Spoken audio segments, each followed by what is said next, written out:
I grip a folded guest list as doors close, and he thanks me publicly for being nothing. The room is bright enough to read faces, too bright to hide behind shadows, and the sound of the latch finishing its travel clicks softly, like a decision already made. I stand near the entrance where the air is cooler, the kind that leaks in from hallways meant for staff, not for someone who once planned every detail of nights like this. The paper in my hands has softened at the creases, names aligned in neat columns. I helped finalize a map of who belongs and where they sit, and my thumb keeps finding the same edge as if repetition might change its meaning. He is centered under the light's posture, open smile, measured the wireless mic resting comfortably in his hand, even though he hasn't lifted it yet, and people respond to him with the easy attention reserved for men who sound certain. A laugh ripples, not cruel yet, just polite, just automatic, and I feel my shoulders lock as if my body recognizes the pattern before my mind catches up. Phones hover at chest level, not recording openly, not looking away either, and the low murmur of conversation thins into expectancy as the doors complete their close and the venue settles into itself. I am aware of the stage geometry the way I once was aware of deadlines, of how the glass podium reflects light upward and how the aisle creates a clean line of sight, and I register that I am not standing where a spouse usually stands during a welcome. He begins with gratitude, the kind that sounds generous and costs nothing, and my name is not used, replaced instead by a role that dissolves the person who filled it. The folded guest list grows warmer in my palm, damp at the corner where my grip tightens, and I remember the first time I held a list like this years ago, proud of how easily order could be imposed on chaos, proud of the quiet authority of preparation. Someone near the front tilts their head, someone else smiles wider, and the attention shifts subtly, not to me but through me, as if I am a doorway rather than a presence. He speaks of support, of sacrifice, framed as something already concluded, something finished and accounted for, and the applause comes in short bursts that stop quickly, uncertain, waiting for permission to continue. My breath stays even because I have learned how to keep it that way, how to count without moving my lips, how to stand without interrupting the story being told over me. The guest list rustles when I adjust it, a small sound that feels too loud, and I lower my hands to still it, aware that objects betray us before words do. He turns slightly, angling his body so the light cuts across his face cleanly, and in that angle I see the practiced nature of the moment, the way timing has been rehearsed down to the pause before the punch. The crowd laughs when he frames devotion as disappearance, and the laughter lands because it sounds harmless. A few people glance toward me, then away, their expressions smoothing into neutrality, and I recognize the social reflex of self-protection that once felt like professionalism when I used it myself. The doors remain closed, the exit no longer casual, and the awareness of containment sharpens. Not fear exactly, but focus, the sense that a stage has rules, and I am standing within them. He thanks partners, sponsors, teams, words stacking neatly, and when he gestures in my direction, it is with the open hand of someone presenting an object rather than acknowledging a life. I notice how the venue staff stand along the walls, how their attention flickers between the speaker and the room, trained to watch for disruption, and I catalog this without emotion, the way I cataloged schedules and contingencies before I stare in office. Stopped being the person paid to do that. The folded guest list presses a line into my skin, and I let it, grounding myself in something tangible, while the air vibrates with approval that doesn't include me. The moment stretches elastic, and I sense the room leaning forward, not expecting resistance, expecting gratitude, expecting silence dressed as grace. He reaches the word that erases me with a smile that suggests kindness, and the room exhales as if relief has been offered permission, as if the simplification of a decade into a single adjective has resolved a complexity they never wanted to examine. I remain where I am, shoulders squared, eyes open, letting the light do what it does best when nothing interrupts it, and I understand with sudden clarity that this is not an ending, but an opening shaped like a trap. The guest list folds tighter in my hand as the doors hold, and the room waits for me to vanish. I used to believe that leaving my career was a decision you could explain in a single sentence if someone asked politely enough. I'm Evelyn Carter, 42, a former marketing manager from Plano, Texas, and I told people I stepped back because our marriage needed space to grow. In the early years, the explanation felt true, or at least survivable, the kind of compromise adults make without keeping score. I remembered the day I cleared my desk, how my badge stopped working before my sense of purpose did, and how I came home early to cook a meal that arrived on the table still hot because I had timed it perfectly. He thanked me then in private with hands on my shoulders and a voice that sounded sincere, and I absorbed the gratitude like proof that I was doing something meaningful, even if no one else could see it. The house settled into routines that felt temporary at first, like borrowed clothes you expect to return, and I learned to fill the quiet hours with logistics, calendars, and the invisible labor of keeping two lives aligned. The venue keycard appeared later after his role expanded, and public events became more frequent, a slim rectangle of plastic that lived in my wallet behind old business cards I never threw away. It granted access without discussion, a small symbol of inclusion that I accepted without examining the terms too closely, and I told myself this was partnership evolving rather than shrinking. I noticed changes slowly, the way you notice light shifting across a room, not as an alarm but as a reminder that time is passing whether you acknowledge it or not. Invitations began arriving addressed to him alone, schedules filled with meetings I wasn't copied on, and I adjusted because adjustment had become my primary skill. I organized dinners, remembered names, smoothed edges, and learned how to be present without being central, how to contribute without leaving fingerprints. When I swiped the keycard at venues, the door opened cleanly, no hesitation, and I mistook that ease for belonging rather than convenience. Light stops at the doorway. The room decides who enters. I didn't question why my name disappeared from introductions, or why my opinions were summarized instead of quoted, because I believed stability required restraint, and restraint required silence. Friends admired the arrangement from the outside, calling it supportive, calling it generous, and I nodded because disagreement would have required me to articulate a loss I wasn't ready to name. At home, the language of appreciation grew more formal, less personal, and I told myself that was maturity rather than distance. The keycard warmed to my body heat as I carried it, a quiet reassurance that I still had access, that I hadn't been locked out of anything that mattered. I learned to measure days by his schedule, to treat my own ambitions as background noise, and to feel useful in ways that didn't require acknowledgement.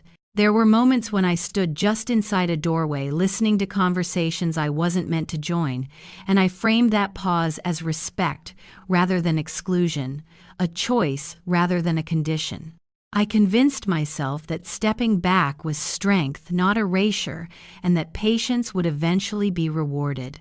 When doubt surfaced, it arrived as a physical sensation, a tightening behind the ribs that I dismissed by staying busy, by swiping the keycard again and again, proving to myself that doors still opened when I asked them to.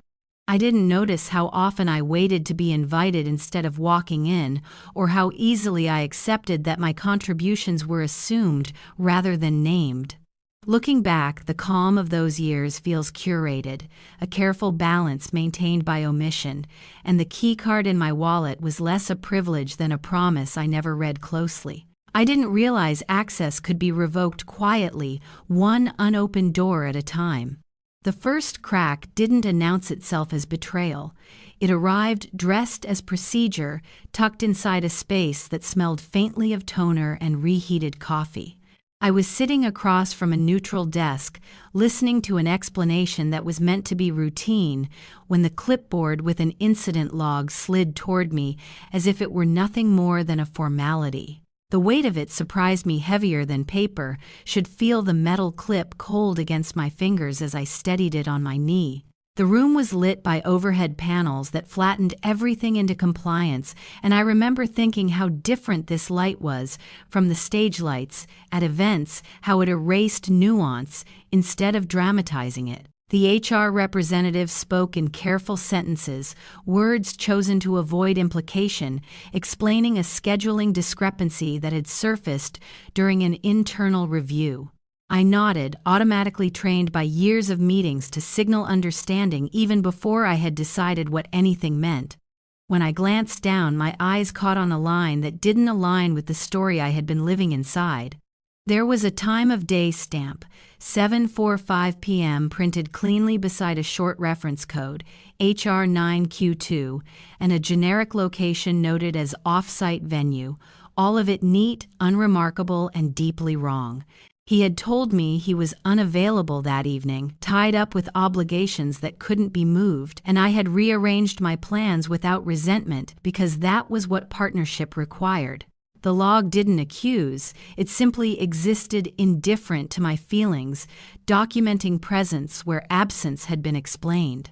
I felt my posture shift, a small adjustment that carried more meaning than any question I might have asked, and the representative paused, noticing the change without commenting on it. The clipboard rested between us like a third participant, its edges worn from use, the paper beneath the clip, showing faint indentations from previous entries that had mattered to someone else once. I scanned the surrounding notes, looking for context for an explanation that would soften the discrepancy, but the language remained stubbornly precise. No dates spelled out, no amounts, just a record of time and place that refused to bend. I asked a neutral question about process, about how such mismatches were usually resolved, and the answer came back equally neutral, framed around verification rather than blame.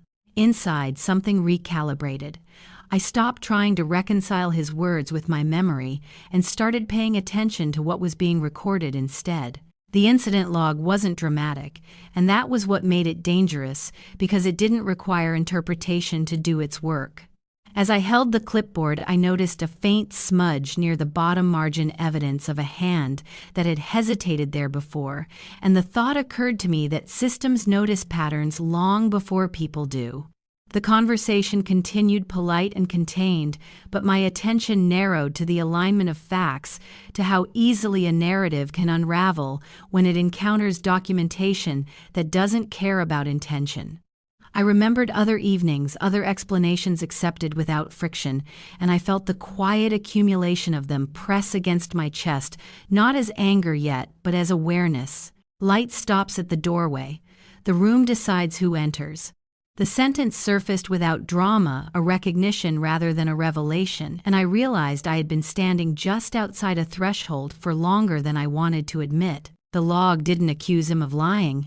It simply proved my life had been scheduled around an absence that wasn't real. The HR representative slid the clipboard back, signaling the end of the discussion, and I took it with me not as evidence to wield, but as something that had already altered the way I moved through the world. Walking out, I noticed how the hallway opened into brighter space, how the door behind me closed with a soft click that echoed more than it should have. I didn't confront him that night, didn't test the discrepancy against his confidence, because confrontation would have required me to believe this was an anomaly rather than a pattern. Instead, I went home and replayed the logistics of that evening, tracing timelines the way I used to trace campaigns, looking for consistency. The clipboard rested on the table for a moment before I returned it, its presence out of place among domestic surfaces, and I understood that something had shifted from trust to verification without my consent. I adjusted my behavior subtly, asking different questions, noting times more carefully, and the ease with which I had once accepted explanations began to feel naive rather than generous. The incident log had done its work quietly, opening a gap between what was said and what was recorded, and I stepped into that gap with caution rather than panic. I left knowing the schedule would never lie again, even if he did. The venue hums with the low electricity of people expecting affirmation, and I step into the public space knowing the rules have shifted from private patience to visible consequence. The wireless mic is already live, a small red indicator glowing steadily as it passes from hand to hand, amplifying laughter and gratitude with the same impartial clarity. Light pours down from above, clean and unforgiving, flattening expressions into something readable even at a distance, and I take my place just off-center where the sightlines converge without granting me the illusion of importance. He speaks easily, his voice filling the room with practiced warmth, and the crowd responds on cue, the rhythm of approval familiar enough to feel rehearsed. I watch faces turn toward him, then briefly toward me, then away again, the reflexive motion of people deciding where safety lies. The mic catches every breath, every pause, and I register how the room quiets, not because something is wrong yet, but because something is about to be confirmed. Daniel Ortiz, the venue manager, stands near the side wall, with a tablet angled discreetly toward his chest. His posture neutral, his attention split between protocol and possibility. When he shifts his weight, the movement is subtle, but it changes the geometry of the room, drawing a thin line between performance and documentation. The first ripple moves through the crowd as someone near the front raises their phone higher, no longer pretending they aren't recording, and the witness wave begins its slow progression from amusement to alertness. I feel the mic's presence even before it reaches me, the way sound seems to lean forward in anticipation, and I notice how the air tightens as if the room itself is holding a breath. Daniel's tablet lights briefly, and the glow reflects off the glass podium, revealing a paused frame from the venue's CCTV feed, the lobby angle wide enough to capture movement without intimacy. There's a timestamp in the corner, 7:52 p.m., crisp and undeniable, paired with a short location tag, main lobby, and a camera ID code that means nothing to most people, but anchors the image in place. The footage resumes silently on the tablet, showing him entering the space he claimed he hadn't been near, his posture unmistakable, his confidence intact even then. I don't need to narrate it. The evidence speaks in the language of presence, and the crowd senses the shift before it understands the cause. Laughter dies mid-exhale, conversations stall, and the soundscape thins to the soft feedback of the mic adjusting levels. He continues speaking, unaware for a fraction of a second that the story he's telling no longer aligns with what's being seen, and that fraction stretches painfully long as recognition spreads. The room transitions from applause to silence as the screen proves he was present when absence was promised. A few heads turn sharply, others dip, as if eye contact might implicate them, and the phones that were half raised now point openly, no longer concerned with courtesy. I remain still, my role unchanged, yet redefined, aware that this is exposure without accusation, confirmation without commentary. The CCTV feed pauses again, frozen on a frame that places him squarely in the lobby at the recorded time, and the clarity of it feels almost aggressive in its simplicity. Daniel meets my eye briefly, a professional acknowledgement that the protocol has been followed, that what needed to be shown has been shown without embellishment.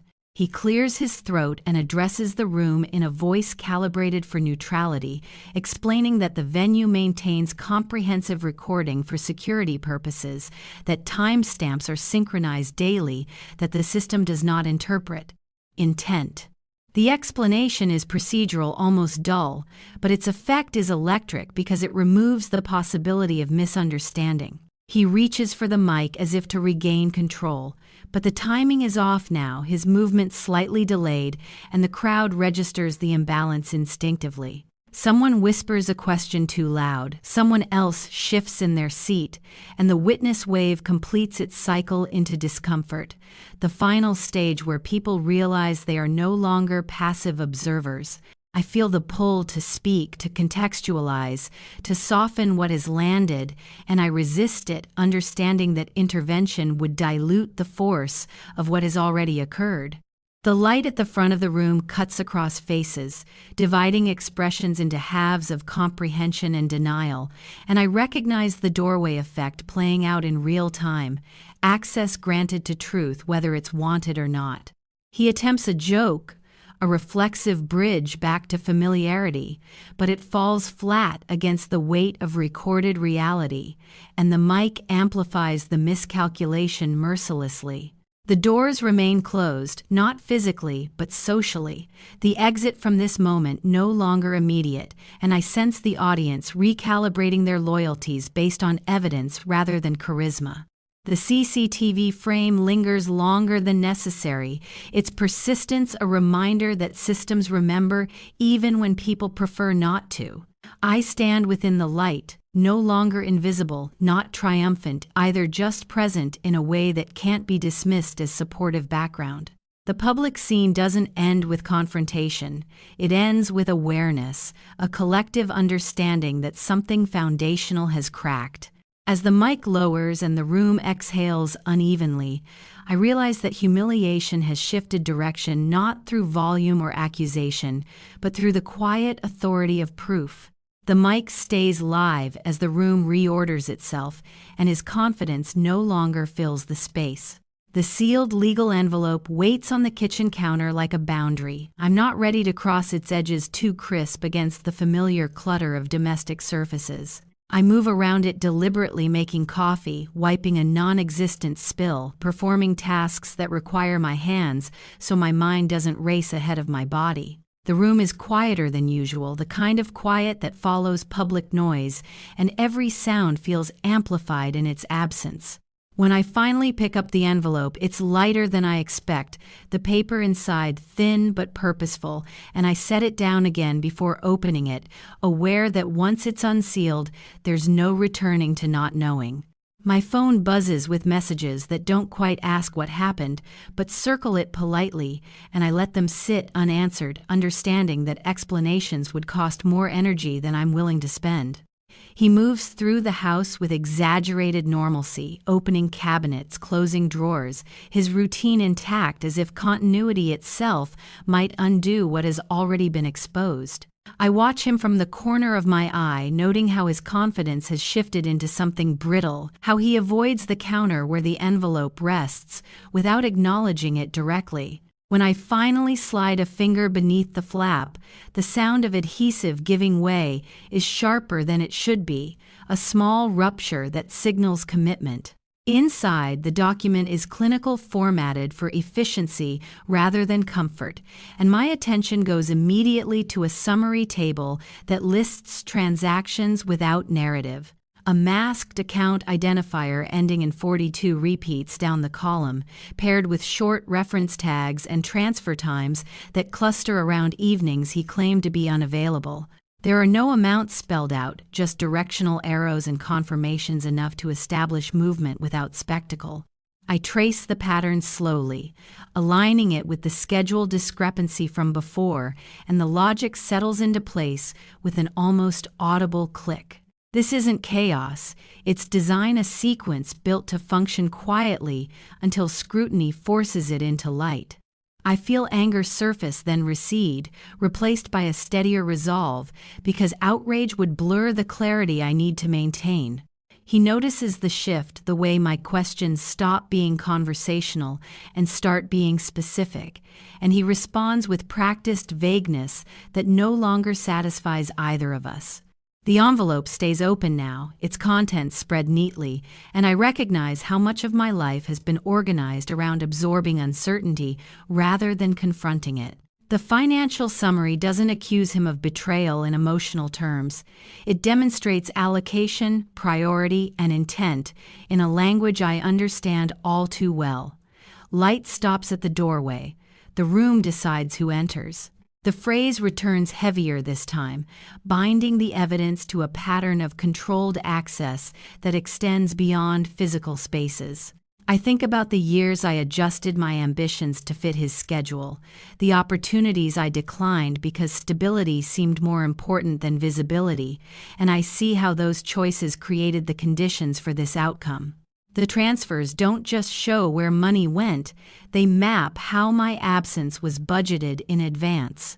When I look up, he's watching me, carefully gauging whether the discovery has tipped into confrontation yet, and I meet his gaze without flinching. There's a moment where either of us could escalate, could turn this into a shouting match that releases pressure without resolving anything, and we both let it pass. I gather the papers back into the envelope, not to hide them but to contain them, and place it somewhere deliberate rather than convenient. The kitchen feels smaller not because of tension, but because its function has changed from refuge to staging area. I understand now that the divorce filing wasn't a reaction to recent events.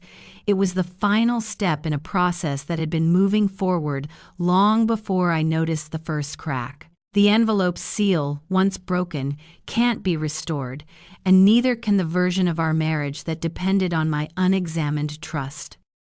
I realized the plan didn't require my consent, only my continued invisibility. The projector remote sits in my palm like a quiet switch, heavier with implication than its plastic shell suggests, and I roll it once between my fingers to feel the edges before setting it down. By now, the house has become a temporary headquarters surfaces, cleared papers, aligned movements, intentional rather than habitual. I meet Marissa Klein in her office late enough that the day staff has thinned the lighting, softened into something less forgiving of spectacle and more accommodating of facts. She doesn't waste time on sympathy. She asks for sequence for what was said versus what was recorded, and I answer with a precision I didn't know I still possessed. When she pulls up the internal email chain on her screen, the room takes on a faint blue glow and the thread code appears at the top like a spine holding disparate moments together. The send time 8:03 p.m. is highlighted automatically unremarkable until placed against the absence he insisted on, and the subject line is innocuous enough to pass unnoticed if you weren't looking for continuity. Marissa scrolls without commentary, letting the pattern reveal itself through repetition rather than emphasis, and I recognize the discipline of restraint mirrored back at me. The emails reference coordination, confirmations, adjustments, all phrased professionally, all implying a presence that contradicts the narrative I was given. The email glows where the door blocks half the truth. The sentence lands with weight, binding, light access, and documentation into a single realization that feels less like discovery and more like alignment. This is the midpoint where confusion gives way to structure, where emotion steps aside long enough for strategy to form. I notice how Marissa's questions tighten around logistics rather than motives, how she notes the consistency of timestamps and the absence of anomalies that might undermine credibility. She explains the importance of sequence of showing progression rather than isolated incidents, and I understand that the story has already been written by systems designed to remember without bias. The projector remote becomes relevant then, not as a device, but as a symbol of controlled revelation of choosing when and how light is introduced into a space. We discuss thresholds, what needs to be established before escalation becomes viable, and she is clear about one thing: public proof changes everything, but only if it's irrefutable and timed correctly. I think about the venue, the sightlines, the way people respond to visual confirmation, and I see how the pieces might be arranged without theatrics. The email chain doesn't accuse him of intent. It documents coordination, a quiet but damning distinction that limits his options without inviting argument. My role shifts again from observer to participant in a process that values accuracy over volume, and the steadiness of it calms me more than any reassurance could. We print nothing yet save nothing to personal devices, keeping the evidence where it belongs until the conditions are right, and that restraint feels like reclaiming a skill set I once abandoned. The timestamps don't just contradict him. They synchronize every crack into a single, undeniable pattern. When I leave her office, the night air feels sharper, as if clarity has edges now, and I walk with a sense of direction that doesn't require urgency to be effective. I don't confront him with this new alignment. I let the knowledge settle, trusting the process rather than my impulse. The door of the building closes behind me with a measured sound, not a slam, and I recognize the difference between escape and exit, between reacting and preparing. The projector remote waits where I left it, inert but ready, and I understand that the next time it's used, light will be introduced deliberately, not as an accident of circumstance, but as a decision. I stop asking whether the truth will surface and start deciding when. The security earpiece appears first as a sound rather than an object, a faint click and murmur that tells me someone is listening even when nothing is being said. Daniel Ortiz stands just inside the service corridor during another event, posture relaxed, one hand near the coil of clear tubing that disappears behind his ear, and the sight of it reframes the space as monitored rather than neutral. I am there under the pretense of routine support, close enough to the flow of guests to feel included, far enough from the center to remain unremarkable. The room carries the low pressure of anticipation. Again, not because anyone expects disruption, but because public spaces always hum with the possibility of it. Daniel catches my eye briefly and nods a professional acknowledgement that something is being logged, that attention has shifted from courtesy to record. I move through the crowd slowly, registering snippets of conversation that float free of intention, words loosened by wine and proximity.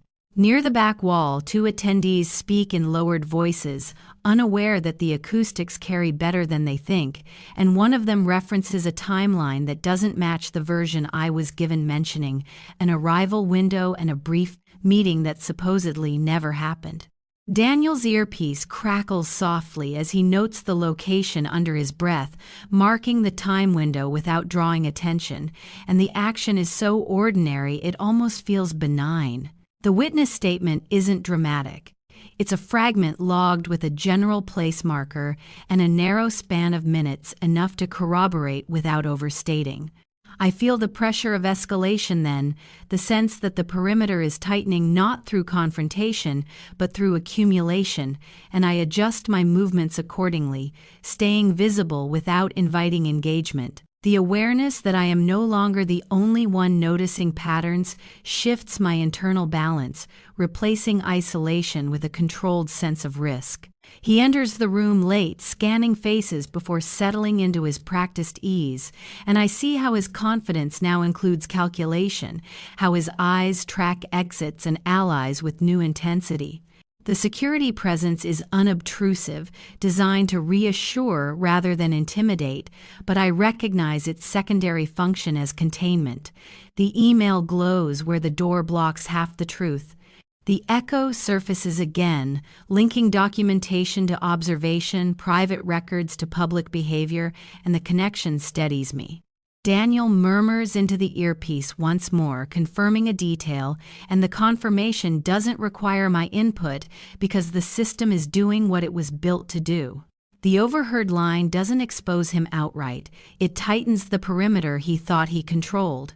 I resist the urge to leave early, understanding that absence can be as conspicuous as accusation, and I remain present until the natural end of the gathering disperses attention safely.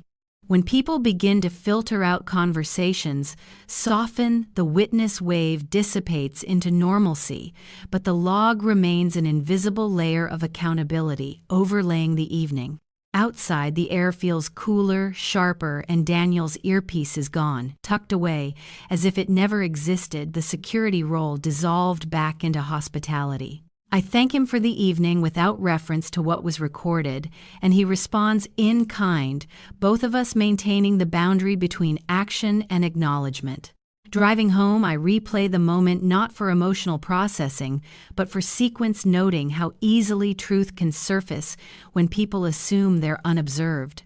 The pressure is real now, not because of confrontation, but because the margin for denial has narrowed, and I know the next move will require precision rather than patience.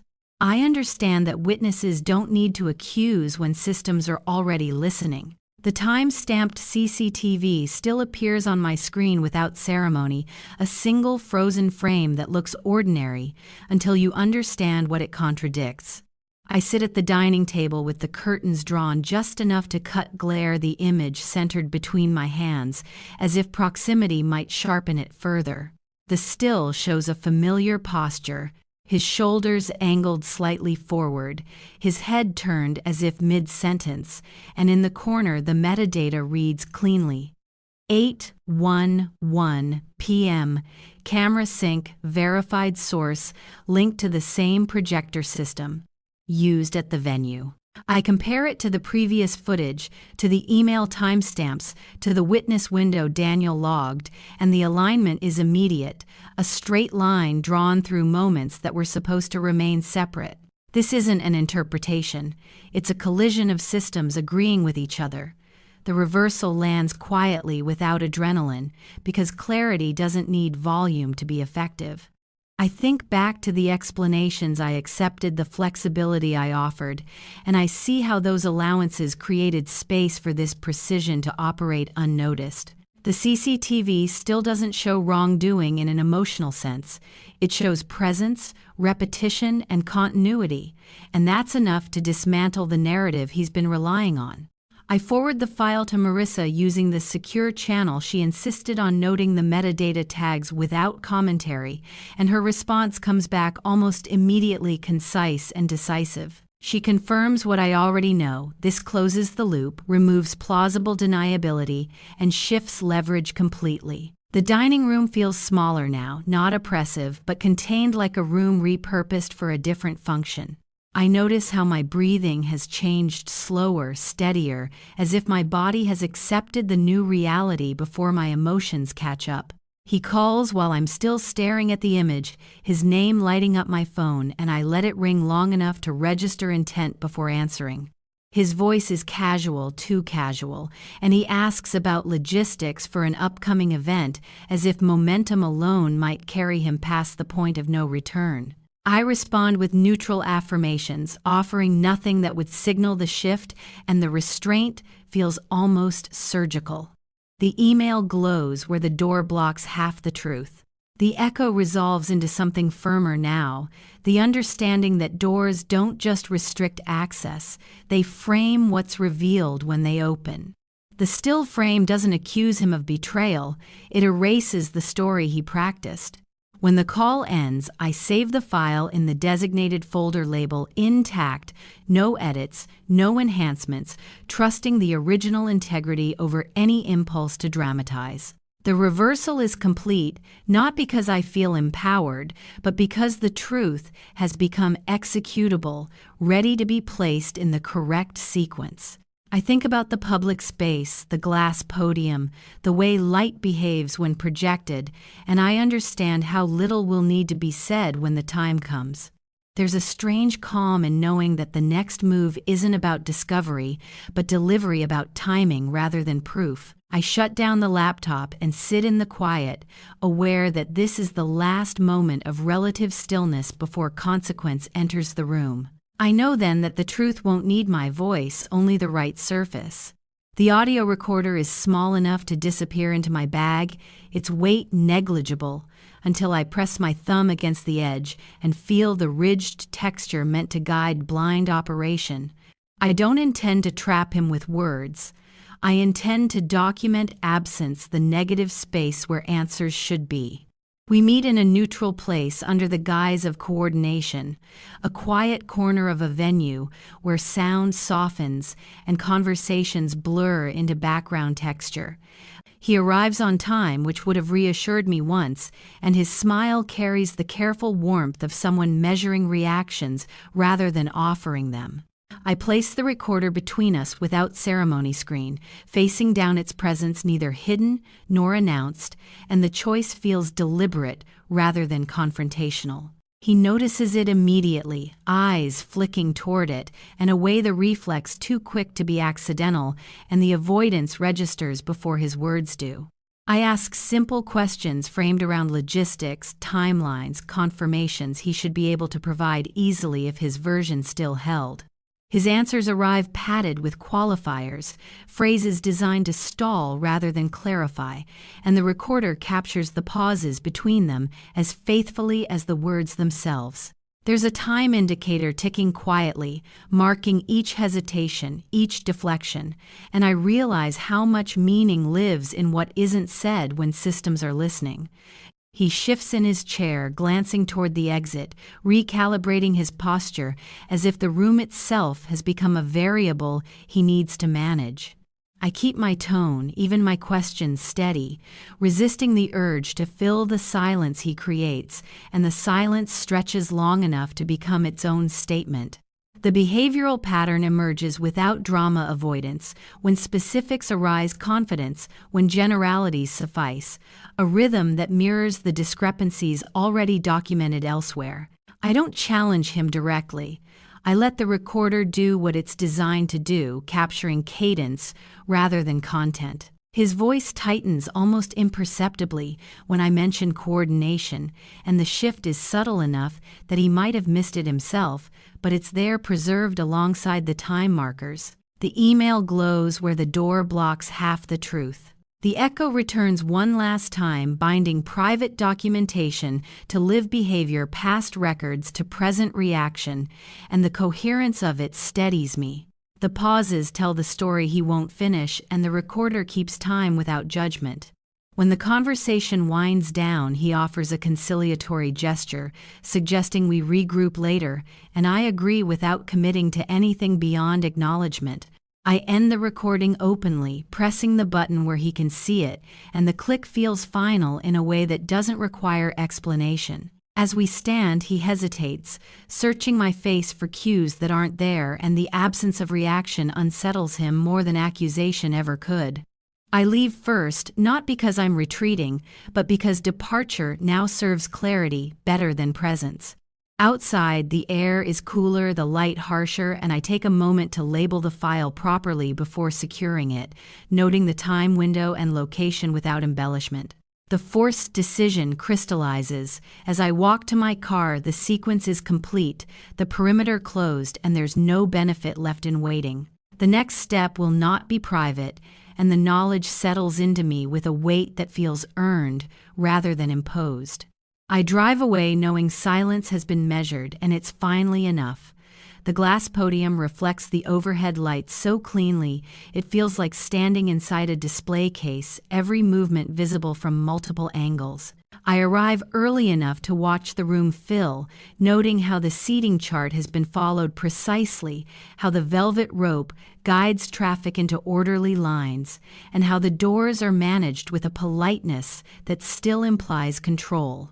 Daniel Ortiz stands near the entry, with a clipboard angled toward his chest, posture alert but unintrusive, and the security wristbands catch the light as guests pass through each one, a small confirmation that access has been verified. The projector hums softly in the background, a sound most people ignore because it signals normalcy, not consequence. When he takes the stage, the confidence is back, polished and rehearsed, his voice amplified evenly as he thanks attendees for their time, for their trust, for showing up. Phones appear almost immediately lifted with the casual inevitability of habit, and I recognize the recording vector forming before anything has happened. I step to the side of the podium as planned, close enough to be associated, far enough to let the focus remain where it needs to be. At Marissa Klein's signal subtle and unmistakable, Daniel adjusts the projector settings and the screen behind the stage brightens into clarity. The document appears without flourish, a hard copy notice letter rendered legible for the entire room, its header plain, its language formal, its verification markers visible but not overwhelming. There's a reference code printed near the top, a confirmation time logged in the corner, and a venue identifier that anchors the notice to this exact place and moment. The crowd reacts in stages, a ripple of curiosity, a sudden stillness, then the sharp intake of breath that accompanies recognition. He falters mid-sentence, eyes flicking back toward the screen, and the pause stretches long enough for the room to understand that this isn't a visual aid meant to support him. Marissa steps forward just enough to be seen, introducing herself with professional restraint, explaining that the notice has been verified, that it pertains to representations made publicly and privately, and that it is now part of the official record. No accusations are voiced, the language remains procedural, but the effect is devastating because it leaves no room for interpretation. The room goes silent as the notice confirms what evidence has already made undeniable. He reaches for the mic, but the timing is wrong, his movement out of sync with the momentum of the moment, and the glass podium reflects his hesitation back at him.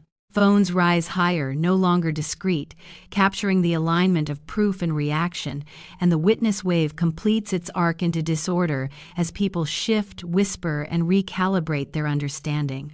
Only then does the authority presence enter a badge, glinting briefly as an official steps into view near the door. Posture, calm movement, controlled waiting until public proof has settled before acting. The entrance is quiet, almost anticlimactic, because the work has already been done by light and documentation.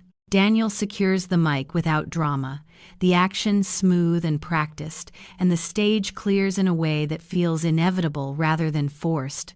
I remain where I am, hands resting lightly on the edge of the podium, aware of how the glass cools my skin, grounding me in the reality of the moment. The notice stays projected long enough for cameras to capture it from multiple angles, its presence persistent, refusing to be minimized or reframed. He looks toward me, once searching for a reaction that isn't there, and I meet his gaze without expression, understanding that explanation would only dilute the clarity already achieved. The room exhales unevenly as staff begin guiding people toward exits, the velvet rope opening paths that were closed minutes ago.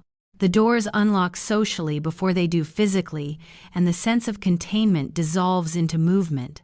The podium stands empty under full light, and the truth remains standing without us.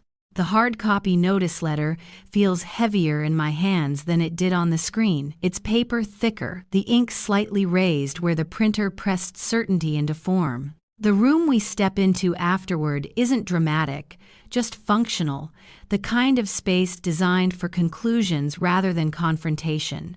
Marissa stands beside me with the calm posture of someone who understands that payoff doesn't require spectacle,